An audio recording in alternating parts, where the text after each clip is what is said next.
ಸಾಕ್ಷಿಗಳು ಬರ್ತದೆ. ನಾವು ಮಾಡಿದ ಅವರವರು ಮಾಡಿದ ಪುಣ್ಯಕ್ಕೆ ಏನು ಫಲ ಅಂತ ನಮಗೆ ಅದೆಲ್ಲ ಯಾವುದೋ ಒಂದು ಕಾಲದಲ್ಲಿ ನಡೀತೋ ಇಲ್ಲವೋ ಯಾರಿಗೆ ತಿಳಿಯೋದು ಅಂತ ಕೆಲವರು ಯಥೇಷ್ಟ.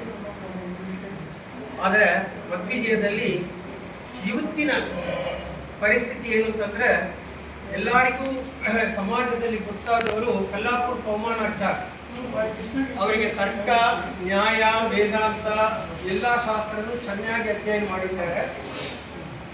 ಪ್ರವಚನ ಅಂತಂದ್ರೆ ಮೊದಲು ಬ್ರಹ್ಮಣ್ಯಾಚಾರೋ ಇಲ್ಲ ಹೋದರೆ ಕಲ್ಲಾಪುರ ಪವಮಾನಾಚಾರು, ಇವರಿಬ್ಬರು ಇದ್ರೆ ಸಭೆಗೆ ಒಂದು ಲಕ್ಷಣ ಅಂತ ಬರುವಷ್ಟು ಇದ್ದಾರೆ. ಆದರೆ ಅವರ ಪೂರ್ವಾಶ್ರಮದ ಚರಿತ್ರೆ ಏನು ಅಂತಂದ್ರೆ ಡಿಪ್ಲೊಮಾ ಓದಿಬಿಟ್ಟು ಅವರು ತಂದೆಯವರು ಕಲ್ಲಾಪುರ ಗುರುರಾಜಾಚಾರ್ಯ ಅಂತ ಬಹಳ ದೊಡ್ಡ ವಿದ್ವಾಂಸರು, ಸತ್ಯಪ್ರಮೋದರ ಹತ್ರ ಸುಧಾದಿ ಗ್ರಂಥ ಓದಿದವರು. ಅವರು ಇದು ಬೇಡ ಅಂತ ಹೇಳಿ ಡಿಪ್ಲೊಮಾ ಇನ್ ಮೆಕ್ಯಾನಿಕಲ್ ಇಂಜಿನಿಯರಿಂಗ್ ಓದಿ ಅದರಲ್ಲಿ ಯಾವುದೋ ಒಂದು ಕೆಲಸ ಮಾಡಿಕೊಂಡು ಅದು ಸರಿ ಹೋಗಲ್ಲ ಅಂತ ಹೇಳಿ 2 ಟೆಂಪೋ ಟ್ರಾವೆಲರ್ ತಗೊಂಡು, ಒಂದು ಟೆಂಪೋ ಟ್ರಾವೆಲರ್ ಅವರೇ ಓಡಿಸೋದು, ಇನ್ನೊಂದು ಟೆಂಪೋ ಟ್ರಾವೆಲರ್ ಯಾರೋ ಡ್ರೈವರ್ನ ಬಿಟ್ಟು ಓಡಿಸೋದು. ಆದರೆ ಅವರು ನಮಗೆ ಬಾಲ್ಯ ಸ್ನೇಹಿತರು. ಅವರು 12 ವರ್ಷ ಇರಬೇಕಾದ್ರೆ ನಾನು 25 ವರ್ಷ, ನಾನು ಬಿಸಿನೆಸ್ಗೆ ಬೆಂಗಳೂರಿಗೆ ಹೋಗ್ತಾ ಇದ್ರೆ ನಮ್ಮ ಜೊತೆಗೆ ಬರೋರು, ನಮಗೆ ರೂಟ್ ತೋರಿಸ್ಲಿಕ್ಕೋಸ್ಕರ ಬರ್ತಾ ಇದ್ರು. 12 ವರ್ಷದ ಹುಡುಗ, ಆವಾಗಿಂದ ಪರಿಚಯ. ಆದರೆ ಅಖಂಡವಾಗಿ ಶಾಸ್ತ್ರಾಧ್ಯಯನ ಮಾತ್ರ ಮಾಡ್ತಾ ಇದ್ರು.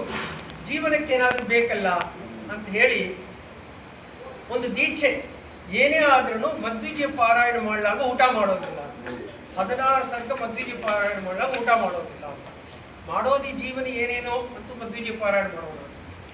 ಒಂದು ಕಾಲಘಟ್ಟದಲ್ಲಿ ನಾನು ಅಲ್ಲಿ ಆಫೀಸ್ ಇಡಬೇಕಾದ್ರೆ ನಾನು ಬೇರೆ ಏನು ಮಾಡೋದಿಲ್ಲ, ನಿಮ್ಮ ಆಫೀಸಲ್ಲಿ ಬಂದು ಸೇರ್ತೀನಿ, ನಿಮ್ಮ ಹತ್ರ ಬಿಸ್ನೆಸ್ ಪಾರ್ಟ್ನರ್ ಆಗಿತ್ತು, ಅದರಲ್ಲಿ ಏನು ಬರ್ತದೋ ಜೀವನ ಮಾಡೋದು. ಅದು ಮುಗಿದು 2 ತಿಂಗಳಲ್ಲಿ ಒಂದಿನ ಮಧ್ವಿಜಯ ಪಾರಾಯಣ ಮಾಡಿ ಎದ್ದಿದ್ದಾರೆ. ಅವರು ತಾತಂದ್ರ ಚಂದ್ರಹಾಸಾಚಾರ್ಯ ಹೇಳಿದ್ದಾರೆ, ನೀನು ಇದನ್ನು ನಂಬಿಕೊಂಡು ಬದುಕೋ, ಎಲ್ಲೆಲ್ಲೋ ಹೋಗಿ ಯಾಕೆ ಸೇವೆ ಮಾಡ್ತೀವಿ ಅಂತ.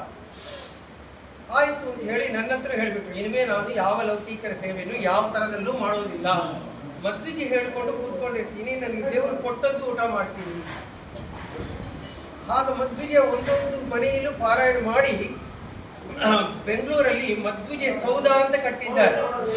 16 ಸರ್ಗ ಮಧ್ವಿಜಯ ಇಲ್ಲಿ ಒಳ್ವರ್ ಕೋಟದಲ್ಲಿ ಗ್ರಾನೈಟ್ ಅಲ್ಲಿ ಹಾಗೆ ಬರೆದಿದ್ದಾರೋ ಅಲ್ಲಿ 16 ಸರ್ಗ ಮಧ್ವಿಜಯ ಬರೆದು ಹನುಮ ಭೀಮ ಪ್ರತಿಮೆಯನ್ನು ಸ್ಥಾಪನೆ ಮಾಡಿ ಅದನ್ನು ಅಲ್ಲಿರೋ ಜನಗಳಿಗೆ ಕೊಟ್ಟಿದ್ದಾರೆ. ಎಲ್ಲ ಅವರು ಪಾರಾಯಣ ಮಾಡಿ ಸಂಪಾದಿಸಿದ ದುಡ್ಡು.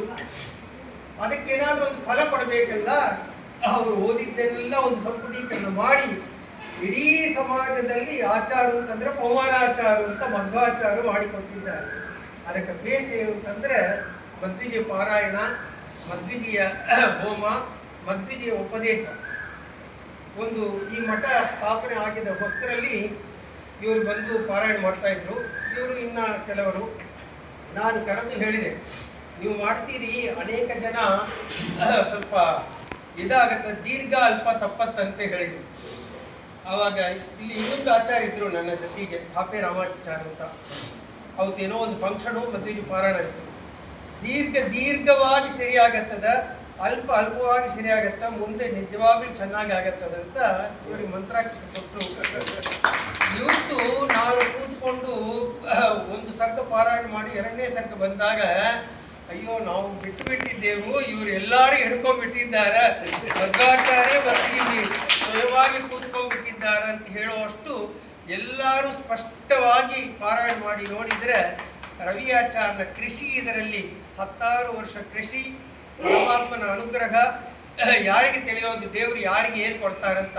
ಇನ್ನು ಚೆನ್ನೈಯ ಪವಮಾನಾಚಾರ್ಯ ರವಿಯಾಚಾರ್ಯ ಆಗ್ಬೋದು, ಅವರಿಗೂ 106 ಶಿಷ್ಯರಿದ್ದಾಗ ನೀವು ಎಲ್ಲರೂ ಅವರ ಶಿಷ್ಯರಾಗ್ಬೋದು. ನಾನೇ ಮೊನ್ನೆ ಹೇಳ್ತಾ ಇದ್ದೆ, ಇದರಲ್ಲೇ ನಿಲ್ಲಿಸ್ಬಿಡ್ಬೇಡ್ರಪ್ಪ, ದೇವರಿಗೆ ತುಂಬ ಪ್ರೀತಿ ಆದ್ದು ಪ್ರಗತಿ ಸಹಸ್ರ, ಅದನ್ನು ಎಲ್ಲರಿಗೂ ಹೇಳಿಸಿಕೊಟ್ಟು ಮುಂದೆ ನಮ್ಮ ಮಠದಲ್ಲಿ ಎಲ್ಲರೂ ಪ್ರಗತಿ ಸಹಸ್ರಾದಿ ಗ್ರಂಥಗಳು ಪಾರಾಯಣ ಮಾಡಬೇಕು. ಆಚಾರ್ಯ ಸೇವೆಯನ್ನು ನಿರಂತರವಾಗಿ ಮಾಡಬೇಕು. ಆಚಾರ್ಯ ಸೇವೆಯಿಂದ ವಿಶೇಷ ಜ್ಞಾನ ಭಕ್ತಿ ವೈರಾಗ್ಯ ಬರಬೇಕು. ಇದು ಬಂದಿರೋದು ಬಹಳ ದೊಡ್ಡ ಸೌಭಾಗ್ಯ. ಇನ್ನೇನೇನೋ ಬರ್ಬೋದು, ಏನಕ್ಕೇನ ಪ್ರಕಾರೇಣ ಏನೇನೋ ಬರ್ಬೋದು, ಕಾರು, ಬಂಗ್ಲಾ, ಫ್ಲೈಟು ಏನೇನೋ ಬರ್ಬೋದು. ಆದರೆ ಇದು ಬರೋದು ಸಾಧ್ಯನೇ ಇಲ್ಲ. ಅದು ಸಾಧ್ಯ ಮಾಡಿದ್ದು ಒಂದೇ ಒಂದು ಕಾರಣ, ವಿಜಯದಾಸರು ಹೇಳುವಂಗ ನಿನ್ನೇತದೆ ಸಕಲ ಸಂಪತ್ತು ಅಂತ ಹೇಳಿ ಅವರು ಕೊಟ್ಟ ಸಂಪತ್ತು ಈಗ ಎಲ್ಲರಿಗೂ ಹಂಚಿಕೊಟ್ಟಿದ್ದಾರೆ ರವಿಯಾಚಾರ್ಯರು. ಇನ್ನು ಮುಂದೆ ಪ್ರತಿ ತಿಂಗಳು ವ್ಯಾಸರಾವ್ ಹೇಳಿದಂಗ ಒಂದು ಏಕಾದಶಿ ಇಲ್ಲ ಏಕಾದಶಿ ಮುಗಿದು ದ್ವಾದಶಿ ಮಾರಣ ತನಕ ಇಲ್ಲಿ ಬಂದು ಮಾಡಬೇಕು ಅಂತ ಮಠದ ಪರವಾಗಿ ಎಲ್ಲರೂ ಕೇಳ್ಕೊಳ್ತೀನಿ. ಇನ್ನೊಮ್ಮೆ ರವಿಯಾಚಾರ್ಯರು ವಿಶೇಷ ಜ್ಞಾನ ಮತ್ತು ವೈರಾಗ್ಯವನ್ನು ಕೊಟ್ಟು ಅವರಿಗೆ ಇನ್ನೂ ಉದ್ಧಾರ ಮಾಡಬೇಕು ಅಂತ ಕೇಳ್ಕೊಳ್ತೀನಿ.